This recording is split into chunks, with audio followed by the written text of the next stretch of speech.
All right, ladies and gentlemen, welcome back to Torah Studies. This is our weekly look at the Torah portion. This week, we have a double header. Can you imagine?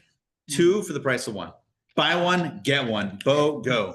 But you need to have your Torah Center shopper's card. I'm kidding. This is bonus for just because God loves us. It's the Torah portion this week of Matot and Masei. These are the final two portions in the book of Numbers. And thus, this week, the Shabbat is Shabbat Chazak. When we conclude reading a book of the Torah, everyone breaks out in unison and says, Chazak, Chazak, V'nit Chazek. Be strong, and may we be strengthened. Of course, as kids, we used to say, Chazak, Chazak, V'nit Chazek. My mother baked a chocolate cake, and in the cake, there was a rake. You know this whole thing? We just kept on going with the ache, what's it called, in rhyming thing. But on a serious note, we are concluding the fourth book, which means that we are about to enter next week, book number 5. And that is, always a very short drive into the new year. So, in case you're wondering, we are getting close to wrapping up the year, at least on the Jewish calendar. The Torah portions, the double portions deal with a lot of stuff. Matot, the first of the two, talks about, it starts off with the laws of oaths and vows. Was matot. Anyway, it talks about various laws and considerations. It talks about the war against Midian. That's a major highlight. The war against Midian.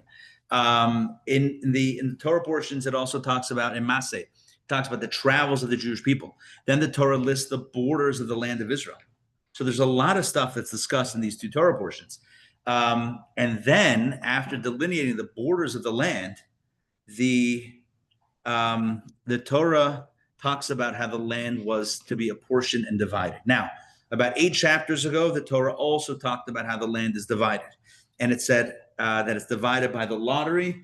There was a special lottery that was thrown to determine which tribe gets which portion of land. But in this week's Torah portion, or the second of the two, so we'll just call it this week's Torah portion, we have some more details about that and exactly how the land was divided. And that is going to be our focus tonight. Who and how, who divided the land, how was it divided, and on behalf of whom. All right, so let's begin. David, let's begin with you. Give me one moment. I want to, give me a second. Get the right pages open. Oh, I think I closed the right page. One moment. Okay, David, please take it away. I am ready. These are the names of the men who will inherit the land for you: Eleazar the Kohen and Yehoshua the son of Nun. Take one prince from each tribe to help you to acquire the land. These are the names of the men for the tribe of Judah: Caleb the son of Jephunneh. All right, great. So just to explain what we just did in these 3 verses. So basically, God tells Moshe to tell the Jewish people that these are the names of the men who will inherit the land for you, meaning the ones who will, kind of figure out the division. Elazar the Kohen, he was the Kohen Gadol, in place of his father who had passed away at this point, Aaron HaKohen, and Yeshua the son of Nun, who would be the next Jewish leader to take over. So we have now, it's almost like next generation, because remember, Moshe was not going to go into the land. Aaron has already passed away, so now there's new leadership. Moshe is still alive at this point, but basically this is like when you get into land, this is the new leadership. So the new leadership is Elazar, the Kohen Gadol, the Kohen, and Yeshua, the son of Nun, who's going to take over for Moshe. And then it's one prince for each from each tribe to help you to acquire the land. And then the Torah continues to list a leader from each of the tribes. For Judah was Caleb ben Jephunneh, and then it goes on. It's not quoted here because it's not relevant to our discussion tonight. It's not important who is doing, who the tribal leaders are, but rather what their role is. Now, that is the verse. What we're going to do now is take a look at text number 2. Text number 2 is Rashi on Numbers 26. Now, what we just read comes from Numbers 34. So 8 chapters ago, as I mentioned a few moments ago, the Torah also discussed how the land was divided. And there it says that it was done ach begorel. It was done exclusively through the lottery. Now, it's not the Georgia lottery. It's not even Powerball or Mega Millions. Rather, the lottery was a special lot that was thrown, Purim style. Can't get away from this murder mystery dinner. Anyway, Purim style, lots were thrown to determine which tribe to which piece of land. How did they do it? Well, I'm glad you asked. Take a look at text number 2. Ramon, please read this one. The names of the tribes were inscribed on 12 slips, and the 12 territories on another 12 slips. They mixed them in a box, and the prince of each tribe placed his hand inside and drew out 2 slips. In his hand came a slip bearing the name of his tribe, and a slip inscribed with the territory designated for it. All right, so pretty cool concept. They had a box. They had really 24 slips of, I don't know if it was paper or parchment, whatever kind of writing material they had back then. There were 12 slips times 2. Hello, welcome. Good to see you.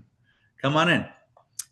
They had 12 slips with the names of the tribes, 12 slips with the names of 12 territories in the future land of Israel. So it's kind of like imagine if you had, I don't know, 12 states, the names of 12 states.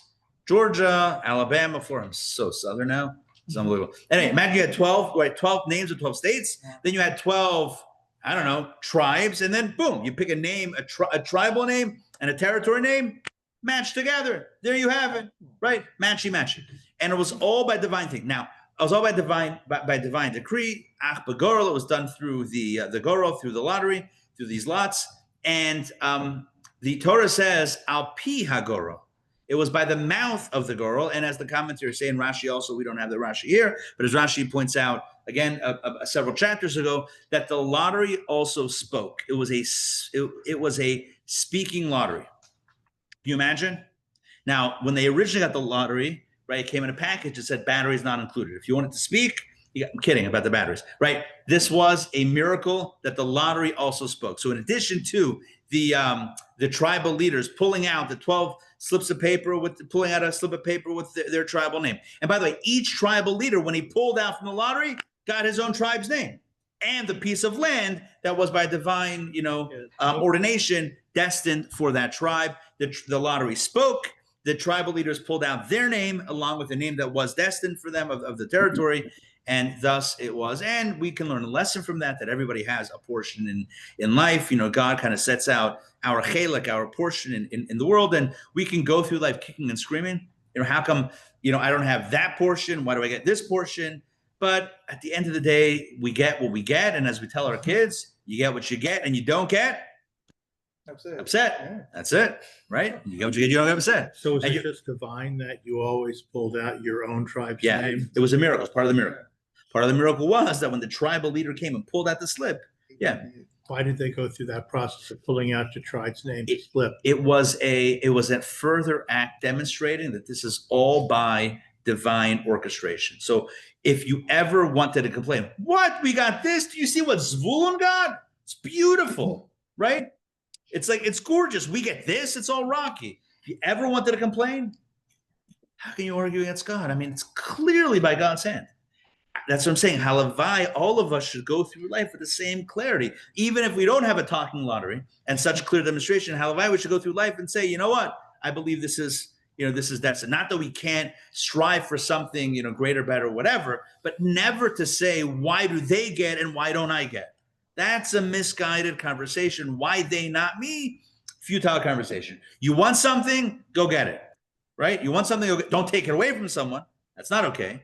But you want something, go get it. If you don't have it, be okay. Be satisfied with your lot. I'm curious about, so for some reason I thought that Joshua was just the leader after Moses. Yeah. But now I'm noticing, okay, is there like a significance to like the tag team sort of system that would be like, set up going forward from there? Yeah, so the tag team system was actually around from the beginning. From the time that God appeared to Moses at the burning bush and Moses said, I can't do this myself. God says, all right, Aaron is going to be with you. Really? From that point in time, it was a tag team, Moses and Aaron. I always thought that the only reason that happened was, like you said, because Moses was didn't like, want- I don't really want right. to do it, right? I was like, well, going forward, you wouldn't really have that same excuse. Once you have big government, how are you going to take away a government position? I'm kidding.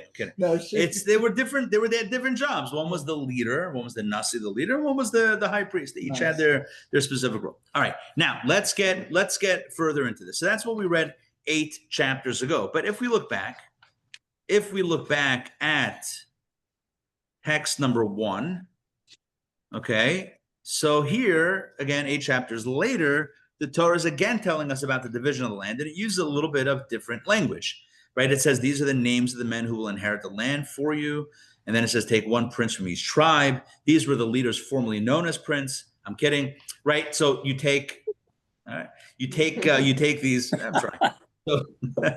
So these are this is the mechanism that's mentioned here. There's no mention of the lottery. And so Rashi here, and we're going to focus on Rashi tonight, Rashi comments and mentions something very interesting in text number 3. If you don't mind, please read text number 3 on page number 22. Yeah, where it says, who will inherit?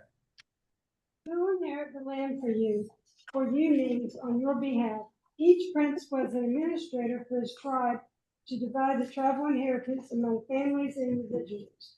He chose a suitable portion for each one.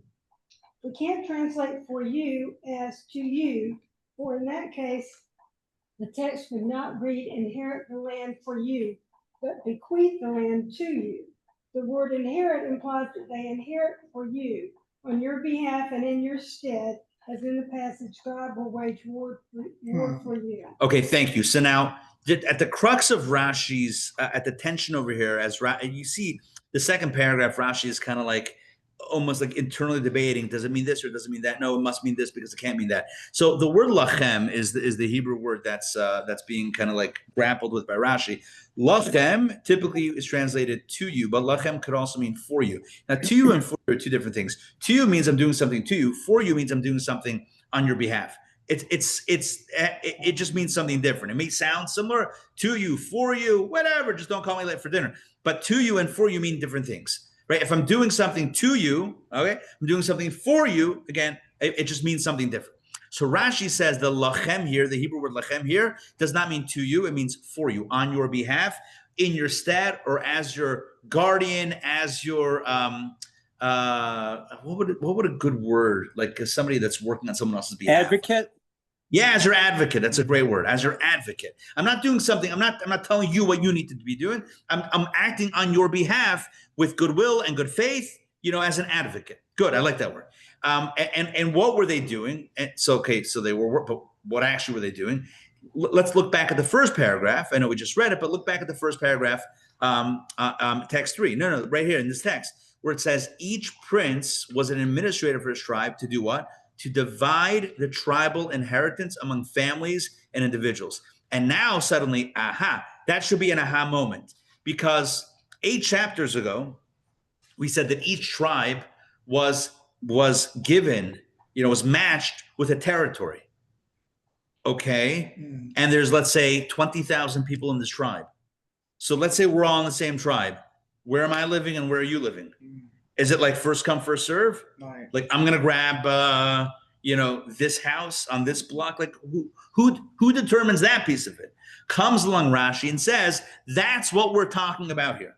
That the tribal leaders, on behalf of every individual of their tribe, they were allocating, not to their constituents, but on behalf of, for their constituents, they were advocating and thus securing the specific portion of land, or they were going to, it didn't happen yet, they were going to advocate for and secure a piece of land for each individual and each family. Make sense?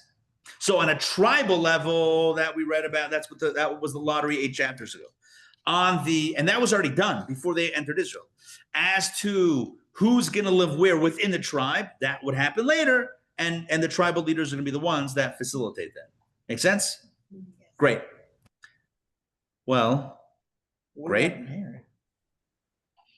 Well, I have a question. What if somebody wants a sea view? Ah, good. A sea view. Right. which is repetitive because you see your view, same thing. I'm kidding. Right? What if somebody wants to see view? So the question is like this: should the princes, the Nesiim, right? Should they be the one choosing where my family lives? Wasn't it preordained by Hashem? Didn't Hashem make the decision? God decided the general areas, the states. God decided, Yehuda goes here, Benjamin goes there, Yisachar, Zavulun, Naphtali, Gad, Asher, Yosef, right? Every Manasseh, Ephraim, everyone. This is generally where you go. But within that tribal territory, which family, right? Which family unit is going to take which house or which block or farm or whatever, however it was that. So that was a more granular decision, and that was done by the princes. Upon which we can ask, why are the princes doing this? Maybe everyone should just negotiate with each other. Maybe they should just figure it out. Now, the counter argument to that is it will be chaos and anarchy. Imagine if you told a tribe of, look, there were 600,000. Let's talk about men, heads of households, 600,000 across 12 tribes. How many is that per tribe? Is that like 50,000? About 50,000. Or exactly, right? So 50,000 people. Imagine 50,000 people being told you have this, this square of land. It might be like Walmart Black Friday. You know what I'm talking about? That's a lot of people. There's like one flat screen TV. The next thing you know, everyone's in a full Nelson, right? In a headlock, right? So it could be chaos. You say, well, it's very good that the leadership was going to go. Isn't this the origin of the Simchas Torah appeal auction? You're saying auction it off. Highest bidder. Winner takes all, right? Okay, so maybe they could have done a fundraiser. Could have said, who wants the sea view? Done. Starting bid, 10,000. Like, great.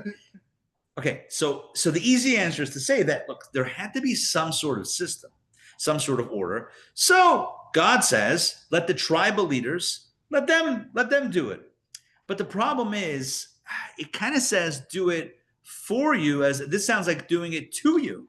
I'm being told where to live as opposed to doing it for you.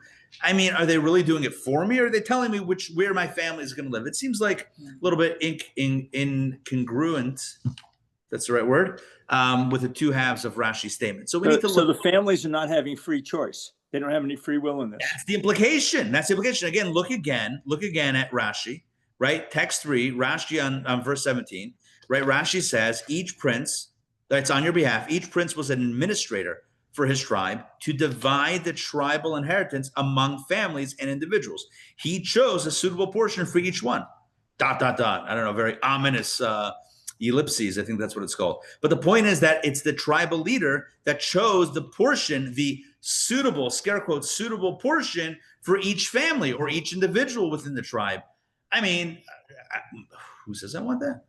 Did the princes have any prophetic qualities? We'll talk about that. Good question. Hold that Looks thought. like this could be the beginning of graft and corruption. Yeah. Right. Okay. There's a potential there. So to understand this a little bit deeper. So again, the question really is, who says this is a good plan? Number one. And number two, the bigger question, how does Rashi know this? Where does Rashi get this from? Right? Rashi doesn't typically pull a medrash, off the shelf. It's like, the midrashic interpretation is he only does that in very, very rare circumstances. Typically, he's explaining pshat, the simple meaning drawn from the simple verses. And the question is, when you look back at text 1, you have the verses. I don't know. It says these are the names of the men who will inherit the land for you: Elazar, the Kohen, Yeshua, the son of Nun. Take one prince from each tribe to help you acquire the land. I don't know. It doesn't talk about dividing it amongst the families, amongst individuals. Where's Rashi getting this from? Okay, good. So to get into this further, the first thing we're going to do is explain that there's two types of leaders. And we find these two types modeled in Torah leadership and biblical leadership, and we'll have biblical models. So number one type of leader is a leader that is appointed by the people, right? By the people as a leader, and that leader is generally, maybe you can call that somewhat of a democratic leader, someone who's being appointed by the people democratically to act on their behalf. That leader typically will act on the general behalf of the populace. So think about an elected official. I mean, how detailed are they going to get for your specific needs? Like, oh, I need this. Yeah, I don't know, take a number. Like, I don't know, like you need that, whatever. I have to work. So I liken it, in my head, I'm likening it almost to a teacher in a classroom, right? So now obviously the better the teacher, the more specific they're going to get. But in general, Rosita, you have experience in a classroom, right? Yeah. For many years.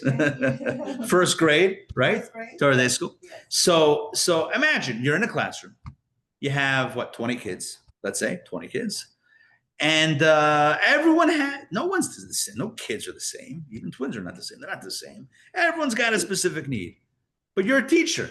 You can't teach 20 lessons today. I know. There are systems. There's like Matot-Masei. There are systems that have, but in general, if you're speaking to the class, you got to speak to everybody.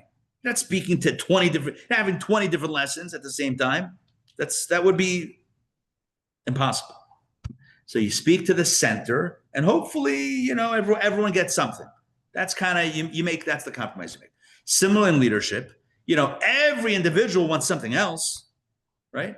Even within the same, arena or area, maybe that's a better word, area of interest, everyone wants something slightly different.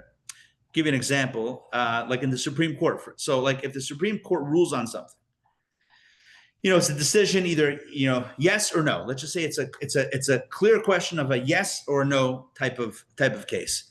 And let's say the majority, let's say it's a 5-4 majority, 5 say yes and 4 say no. Very often the way the Supreme Court works is they will write up the majority opinion, and you'll have 3 different opinions as to why yes, and maybe 3 as to why no. In other words, even if we agree yes, it might be for different reasons.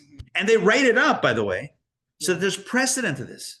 Because another case might come up where only one of those reasons applies. Sounds very Talmudic. And it kind of is. That's the way the Talmudic reasoning works. You got to know why it was yes or why it was no to be able to apply it to other cases. Otherwise, you have to do everything from scratch again, which may be good, but may not be good. The point is, even within a like-minded group, you have different positions. You have different theories, different understandings. Let alone amongst Jews. Right? 2 Jews, 3 opinions.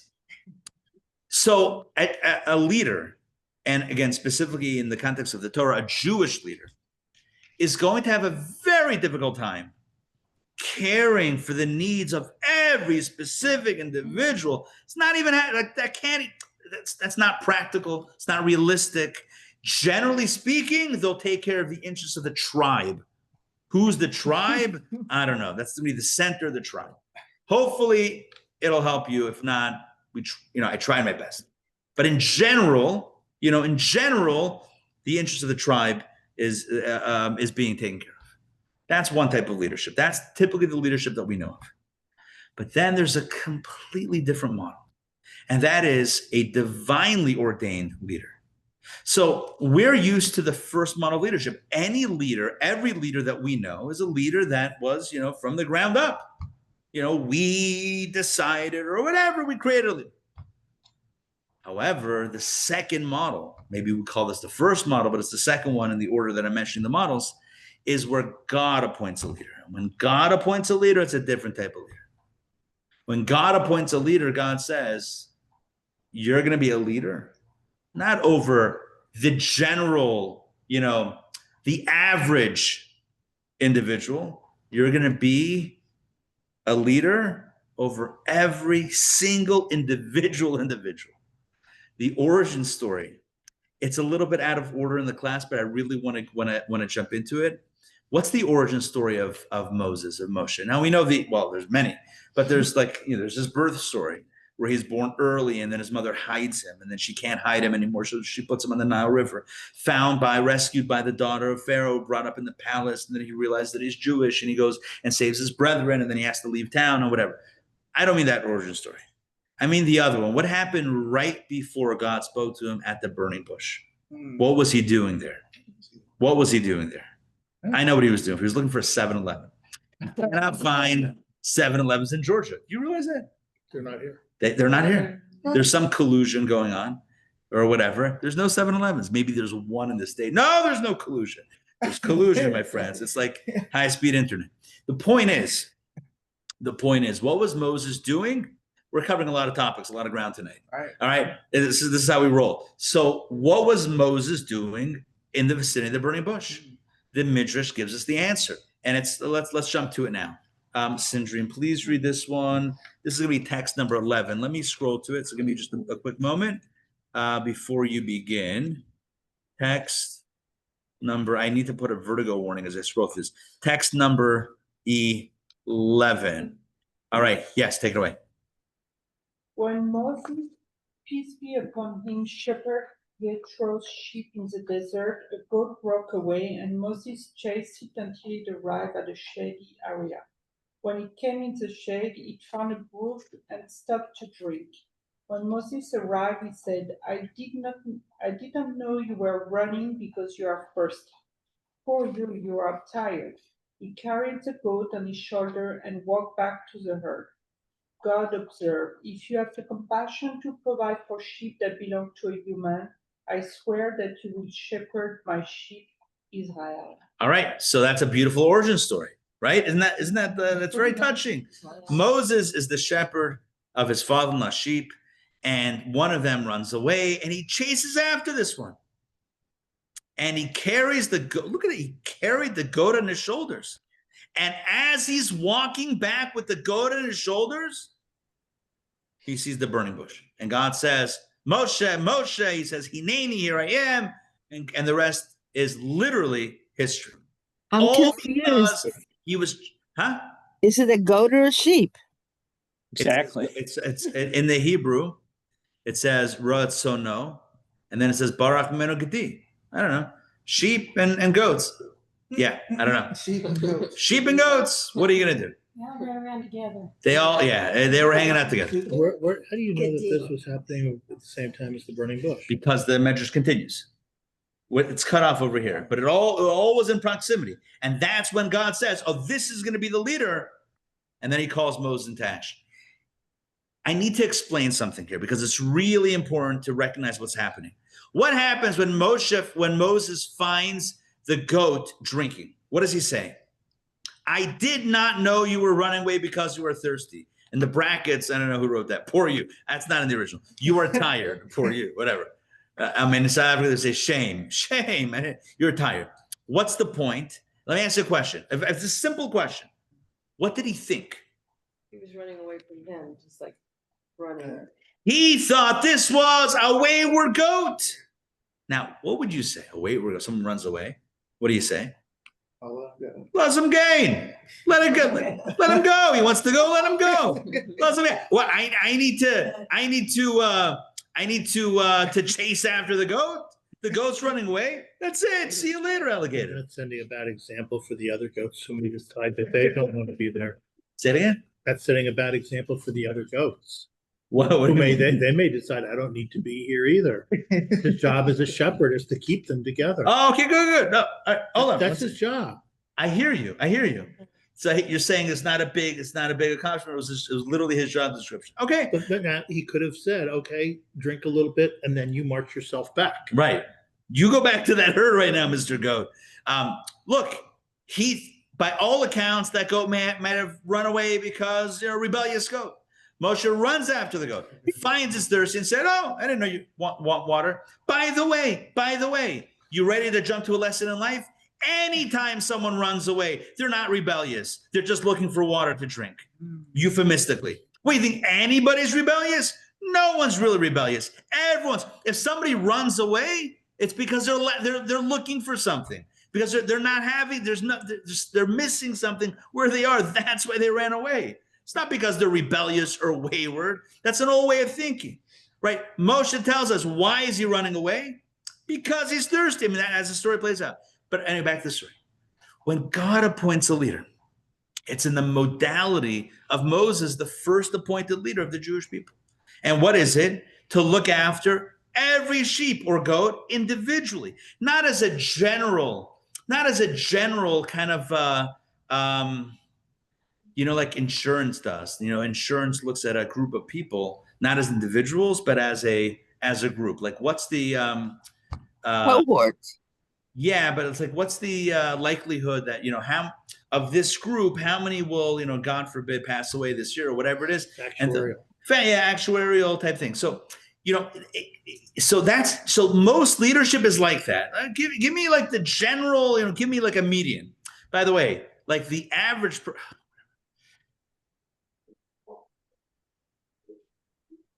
Like the average family has what, 1.25 kids or something. I don't know, whatever the number is. Yeah. I've never seen a 0.25 kid. Sometimes averages don't work. Like sometimes it doesn't work. Or like the average person has like, felt like yeah, or the average person has like 1.96, hands, because but no one has 0.9. Like it's just not a thing. Statistics are not people. So typically leadership goes by statistics. What do most people want? I'll aim down the middle. Hopefully most people will be happy. And like the famous quote goes, you can't make everybody happy all the time. And I butchered that quote, and no one ever said that, but I just said that. What's the point? The second type of leadership, the divinely ordained leadership, is the goat leadership, is the Moses goat shepherd, mixing terms, leader. And that is the one who cares about the individual, the one who doesn't just look for the well-being of the general tribe and then I did my best, but the one who says, no, I'm going to look to every individual. I'm going to think of them by name, and I'm going to care about each and every one. You know what Moses says? I think it was in last week's Torah portion, in Pinchas, last week, the one we just read a few days ago. You know what Moses says? After the daughters of Tzalafcha, they asked, the guy Tzalafcha passed away, he only had daughters, and they asked for a piece of the land of Israel, and they came to Moses, and Moses says, I don't know, let's ask God. And God says, absolutely, you give the 5 daughters a piece of the land. Great. Right after that, Moses says to God, you got to appoint the leader. I'm not, because you got to appoint who's the successor. I'm not going to be around. You told me already, from the time I hit the rock, you're not going to go around. I'm not going to go in to the land. So you got to appoint the leader who is going to, and he calls God, the one who knows, Elokei Haruchos, the God of spirits. You got to appoint the leader. And the commentators say, maybe even Rashi, why is Moses calling God the God of spirits? You know everyone individually, spirits, plural. You know everyone's spirit, everyone's soul. You got to appoint the leader who's going to be able to relate and know everybody's soul. Again, not on a general level, but on a specific level. So 2 types of leadership. Most human created leaders, meaning, appointed by humans for humans, they're aiming down the middle. But divinely ordained leaders, a leader handpicked by God, is a leader that doesn't look in the general, but looks at the specific. Not at the abstract, but the concrete. Cue up my joke. Rabbi, yeah. I had a curious idea. He said the sheep was looking for the goat, or the sheep was looking for water. Could this be like a premonition? And you say you relate water to Torah, that the way that our people are looking for Torah. Yeah. When they run away, you know what they're really looking for? I just heard a podcast a few days ago. I know I didn't finish the sentence. That's okay. A few days ago, I listened to a podcast from a guy who last name is Siegel, lives in California. Aryeh Siegel, maybe? Anyway, older guy. He was like, rock and rolling during the 60s. He got into transcendental meditation while in college, TM, and he was not only a practitioner of transcendental meditation, he was a teacher. He was a transcendental meditation instructor, and he met his wife. They were both into it. He became an instructor. And he says, it's unbelievable. Who were the leaders of transcendental meditation? Obviously, the Maharaj, something, whatever it's called, the guys from India, obviously. But the big teachers here, Jews. Gurus. The gurus. Who are the big gurus here were Jewish. Your cousin. I didn't know that. Yeah. What were they looking for? They're looking for water. Of course they're looking for water. They ran away from the tribe. They ran away from the flock. They didn't really run away. They're running for meaning. It's important to change the way we think sometimes. You think, that person's being rebellious. Are they? Or maybe they just couldn't find, for whatever reason, they just couldn't find the water at home, like within. So they're looking. But by the way, this guy and his wife, how did they meet the Chabad rabbi? I don't know. They met Schwartzy. That was his name. Nah, his name was Schwartz, but he called himself Schwartzy in California. And they discussed meditation.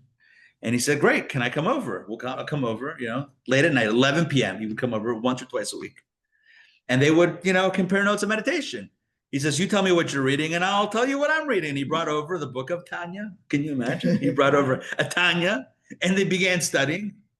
And not too long later, they're like, Rabbi, we're not going to be kosher. We're not going to be observant. We're not going to put up mezuzah. We're not going to, Shabbat. Not happening. Just let you know off the bat, first, just very clear. We're in it for the wisdom, the spirituality, whatever. Want to hear what you're learning? You'll hear what we're learning within, I don't know how long it took, Shabbos, kosher, tefillin, mezuzah, because you're looking for water. You know that song, Looking for Love in All the Wrong Places? I think there's a song like that. Sometimes we're looking for water in all the wrong places. But you know what? Well, of course, Mayim is Torah, as Jay said. Yeah. So in regards to like Moses, is that not like the third time he was like, God, I need help. Like, I need someone else. Yeah, absolutely. At some, there were times when he said, I can't deal with everybody. But the point. His wife's father, didn't he? Yitro. Yeah. You're saying he helped him with the judging and everything. Absolutely helped him with the thing. And then he appointed 70 elders and prophets that would also help with the various activities, various responsibilities. The point is that a divinely ordained leader is not someone who's aiming for the middle, but someone who cares about the individual. Now, let's go back and do some text. So let me first figure out, before I open up online, let's figure out where I want to aim now for this next text. This is translated wrong. There's nothing about sheep in there. It just says he was Yitro's shepherd. Shepherd. Nothing. Okay. Right. So you could shepherd goats. Okay. Good. Shepherd. Good. Now let's take a look-see. We're going to start with text number 5. Okay. So yeah, that's where we left off. All right. Text number 5. First of all, Rosita, can I tell you how wonderful it is to have you here? It's really special. Thank you. It's very, very special to have you. Are you up to reading text 5? Yeah. Good. Go for it, please. There are 2 distinct elements to the tribal prince's role to provide for his tribe. He was the proxy of the Jews in his tribe to provide for all their needs. He was the divinely ordained leader appointed by Moshe. God appointed Moshe as leader of the nations, succeeded by Yehoshua, whom Moshe appointed as leader at God's behest. Yeah. Mm-hmm. Similarly, God, via his instructions to Moshe, ordained each tribal prince the leader of his nation. All right, so thank you. This is very important. Number 1 is number 1, and number 2 is number 2. What's number 1? Number 1 is the tribal prince. He represented the tribe. That's the general tribal leader. I represent the tribe. The individual, no. I represent my tribe. Okay. For all their needs, tribal needs. That's the general tribal needs. But what's number 2? Number 2 is that each tribal prince was like Moshe. I just told you about Moshe. Moshe was not just appointed as a leader of the entire nation, but of the individual goat. Greatest of all time, right? The individual, right? The individual person. So like Moshe was chosen by God, like Yeshua was chosen by God, similarly, God ordained each tribal prince the leader of his nation. Now, where do we see this? Oh, let's continue. Text number 6. Tamara, please read text number 6. Mm-hmm. His role as a proxy of his tribe is primarily to worry about the communal needs of the collective. This is consistent with the custom in every country where people gather to appoint leaders who provide for their general needs, while each individual provides for their own personal needs. However, his role as a Jewish leader by divine ordination also pertains to the needs of the individual. He's not just the leader of the collective, he's the leader of every individual. Perfect. So those, again, that references the 2 roles of leadership. Paragraph 1 is number 1. Paragraph 2 is number 2. Somebody who's the proxy of their tribe has to worry about the general, is meant to worry about the tribe in general. But as a Jewish leader by divine ordination, it's not enough to worry about the general tribe. You got to worry about the individual, not Am Yisrael, but Reb Yisrael, right? Not the nation of Israel, but the individual, right? The individual person. This is critical. This is the key. Now we understand Rashi. Why do we understand Rashi? Okay, here's what we're going to do. Look back at text 1. All the way back. I know we've gone back to it a few times. But look all the way back to text 1. This is how we started. Look what happens. I'm going to read it again. Verse 17. These are the names of the men who will inherit the land for you. By the way, who will inherit the land for you is a weird expression. Someone's going to inherit the land for me? Aren't I going to inherit the land? That's how Rashi explains that they help them inherit, right? And who's mentioned? Elazar the Kohen and Joshua, son of Nun. Why Elazar and Joshua? Wasn't it the tribal leaders? Comes along Rashi and says, and indeed the very next verse says, it is the tribal leaders, the princes from each tribe. So why does it start off with Elazar the Kohen and Joshua, Yeshua, the son of Nun? The answer, my friend, is blowing in the wind, and it's right here in text 17, in verse 17. Elazar the Kohen and Joshua, the son of Nun, they were divinely ordained. And the message is just like they were divinely ordained. And in the role, like a Moses, their role was to worry about the individual, not the collective. So too the tribal princes were meant to worry about the individual, not the collective. Let's take a look at the next verse, which is going to be verse number, I want to say 8, but let's see. Let's make sure. No, verse number 7, text number 7, page 26. Toba, please read this. The words inherit for you, which refer to the tribal princes, appear in the same passage as the names of Eleazar and Joshua. From this, Rashi inferred that the prince's role in the land distribution referenced in this passage was related to the leadership capacity they shared with Eleazar and Joshua. God explicitly appointed Eleazar and Joshua to administer the land allocation. This was a new appointment separate from their roles as high priest and national leader. The same is true of the tribal princes. God gave them a special appointment related to their roles as responsible for the personal concerns of their constituents. And thank you. And now we have, finally, the answer to our questions. We had 2 questions. Question number 1, who wants a tribal leader choosing where I live? I mean, the tribal leader getting involved in a lottery, all right, it's like a coin flip. Fine, great. So heads, the tribe of Judah gets wherever it gets, fine. But within that state, or within that portion of land, I want to be able to choose where I want to live. Comes along Rashi, as understood by the Rebbe, and Rashi says, no, you're not understanding.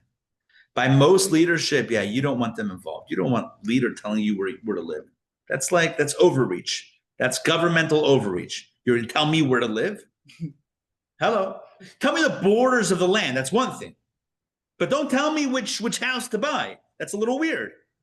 Comes along Rashi and he says, no. What the Torah is telling us. The princes of each tribe were like Elazar and Yeshua.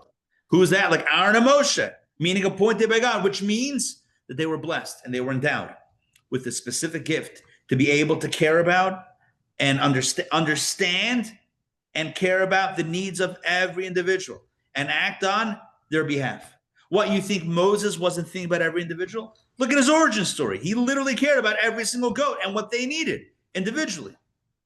The same thing is true with genuine leadership, right? Appointed by God, as the tribal leaders were, that they had the power and they had the gift to be able to discern, to understand, and to facilitate and to actualize and to satisfy the needs of every single individual, of every single family, to know exactly where I know you. I know where you need to live. And I know, imagine, give you an example. Imagine we're throwing a dinner. Imagine. So there's 2 types of dinners. Way more than 2 types, but let's just talk about 2. One type is open seating, right? You have a bunch of tables. Sit down, find a seat. Another version is you have designated seating. Even within that, you have 2 options. Either the people choose the seating, but sometimes, right, the dinner, whatever, heads will choose, they'll figure out, okay, hold on. I know these people. I know who's going to want to sit together and who we need to put across the room from each other, right? I know, right? Right? Like, what does that mean? It means that you know and you care about the people. You're not going to put people together at the table that are not going to work out. You make sure, right, to put people. Okay, let's just talk about this in a real. Have you ever been to a dinner where you've been seated by, you didn't choose, but you've been seated at a dinner? Yes, it's happened, yeah. Right? Did they? Were you ever at a dinner where they did a really good job? Yeah, I'm sure you were also one where they maybe didn't do a good job. But it happens, right? If you really know, right? Let's say you're the head of an organization and you really know the people individually, you'll know who they want to sit with and who they don't want to sit with. You'll know that. So is it a stretch to say that the Nesiim, the princes of the tribes, knew the people? I'm not going to say constituents. That's a political term. That sounds way too, technical. But the people. Could we say that they knew the people and they knew where they wanted to live? And they said, okay, I know you like being near the park. I know you like being near the park. The park's going to be too noisy. Be like, these kids are playing ball. They're playing pickleball at 11 o'clock at night. Go home, you pickleball players, you. You're not going to live next to the park. It's not good for you. If you really know someone, you really know what they like. We can understand this at a micro level. Like if you're in a family, hopefully you know like what your child likes, what your parents like, what your spouse likes, what your siblings like. You gotta know. You kind of know what they like and what they don't like, right? So, we always have different, like our family. There's always like different, not always, but there's different. So during the year, like this past year, we had 3 kids at home, right? Shaya, Ellie, and Riva. And there's like one style, like, so for like dinners, like there's something they like. Now for the summer, so Ellie and Shai are away in camp, and now Nussin came home, the oldest. So it's Nussin and Riva, the oldest and the youngest. So that's a different style. If you know your kids, you kind of know what they like, what they don't like. So I'm not going to make something, or we're not going to make something that no one likes. What's the point? Okay. It's not such a stretch. Now, can you scale that with 50,000 people? With siyata d'shmaya, you can. Yeah. With God's help, you can. With siyata d'shmaya, you can do it.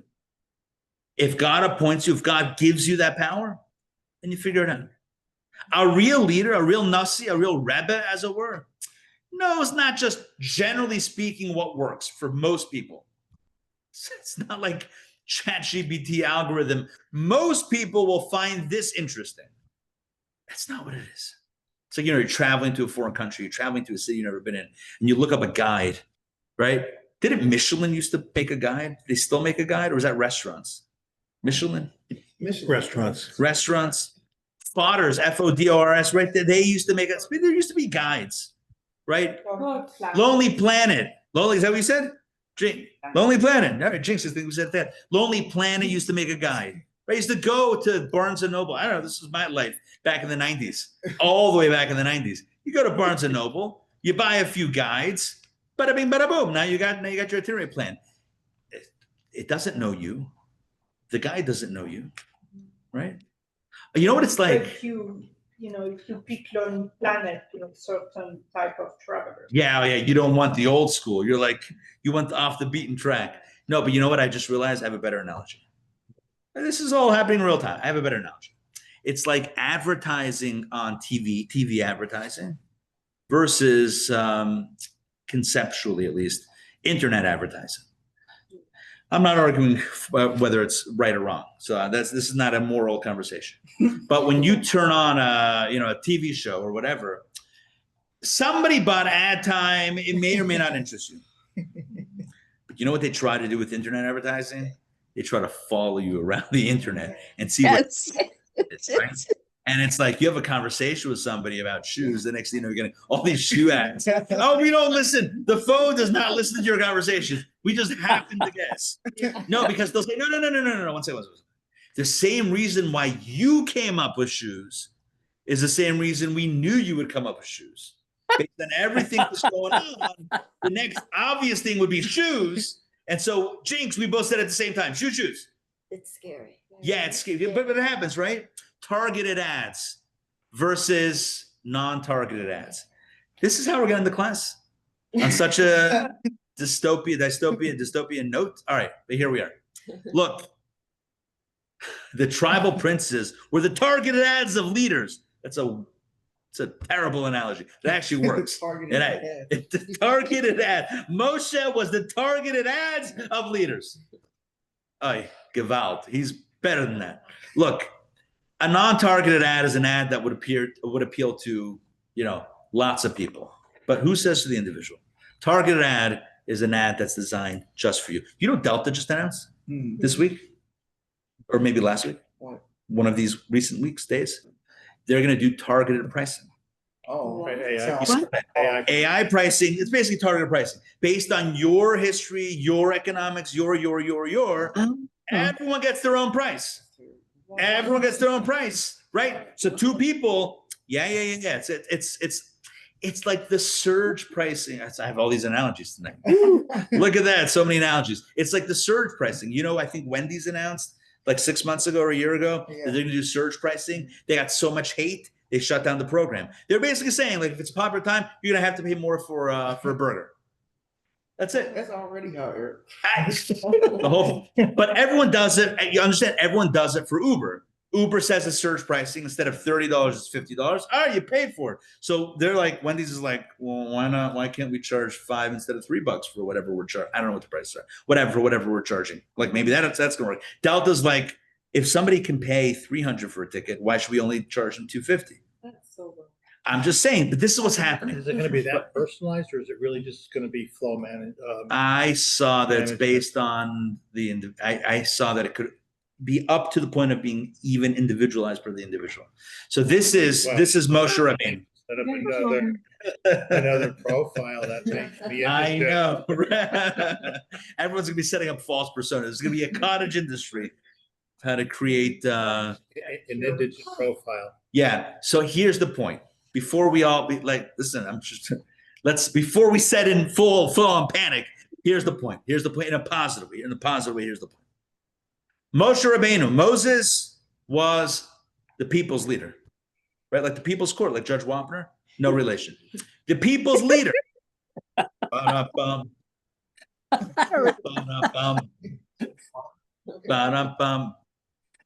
Carol. Carol's neighbor, Jan. All right. Anyway, the point is like this. The people's leader was Moshe Rabbeinu. He wasn't the nation's leader, the people's leader of the people. Yeshua, people's leader. Aaron, people's leader. Elazar, the people's leader. And Abraham, he was right. But the tribal leaders, that's the Chiddush. That's what we're learning new this week. Is that the tribal leaders, the Nesiim, the 12 leaders, the leader per tribe for this allocation, they also were the leader of the people. They were the people's leader. They knew what they needed. They knew what they liked. They knew what they didn't like. And thus they were able to apportion the land, their tribal territory appropriately. So my friends, the lesson is clear. Before you start giving out jobs, make sure you know who the person is. Before you start saying, this is for you, that's for you, I know what you want, make sure you really care. Because no one cares what you know until they know that you care. That's a truth in life. Moshe cared about the people. He cared about every individual sheep/goat, as we confuse the two. Moshe cared about every individual person, every member of the tribe. And we are called upon to do the same. And when someone knows that you care, guess what? You're not dictating to them, you're acting for them and with them. Remember Rashi said the difference between 2 and 4? They're not going to feel that you're wagging your finger saying, oh, you need to do this. And they're going to feel empowered. They're going to feel loved. People ask, what's the secret of Chabad? It's the secret of Chabad. How does Chabad goes in the street corners asking, are you Jewish when to wrap tefillin? Like, how does that work?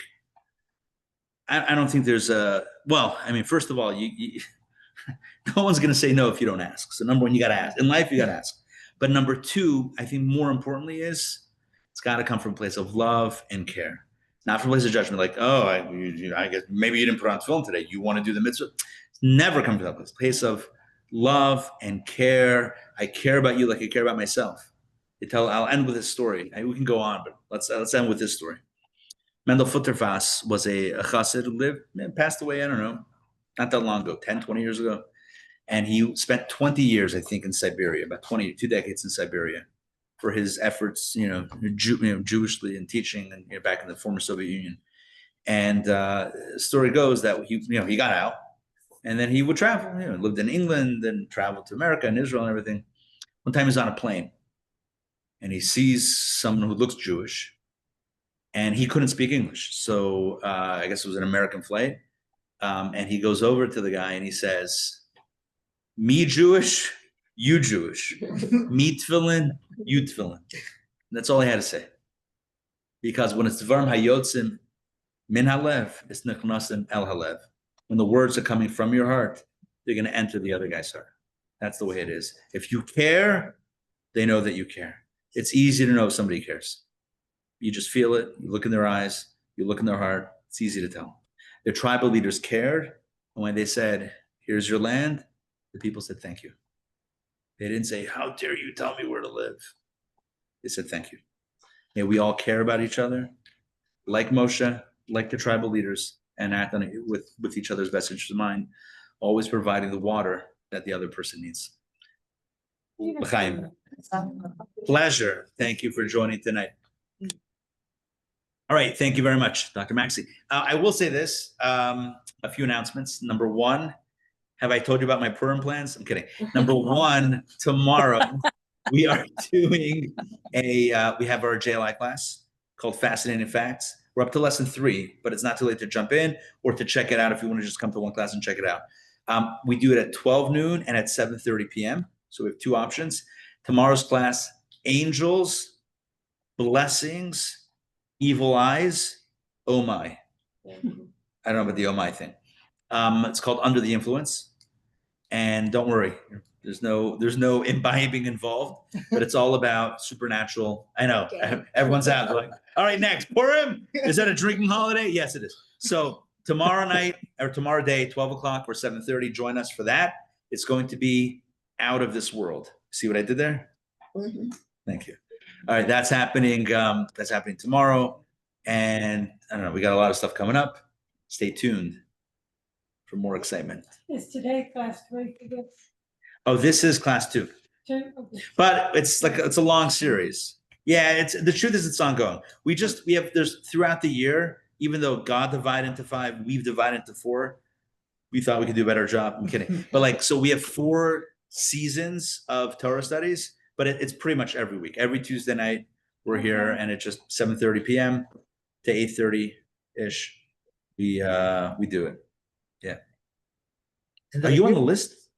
I'm on the mailing list, but I didn't sign up for this class yet. Let's get you on this list. That way you'll know what the topic is. Did I hear you have Purim plans coming up? Yeah, we have Purim plan, murder mystery. If anybody wants to be involved in the planning and the excitement, let me know. We'll put together a planning committee. It'll be a lot of fun. I saw an interesting documentary related to that. In Israel, there's a kibbutz that every 2 or 3 years, or maybe 7, I think it was less than that, everybody in the kibbutz move to somewhere else in the kibbutz. They switch locations. There's a committee of leaders who choose. They don't choose. Interesting. Who choose where they're going to be. Like musical homes instead of... Yeah, that's interesting. To one, not to get attached. Yeah. 2, to get resilient because, not change. To be jealous or why did this one get the big one, and, So interesting. Kind of I want to repeat it. I don't think they were able to hear online. Sandrina's saying that she saw a documentary about a kibbutz in Israel where every few years, wherever you're living, you just get relocated by the leaders of the kibbutz. They just say, okay, now you're here, now you're there. They just move to keep things so you don't get too attached, which is good. We had that, by the way, in ancient, in Jewish law, Shemitah, the sabbatical year, Yovel, the Jubilee year. There was a lot of it was about that, not getting too attached. Like, I own this, take it easy.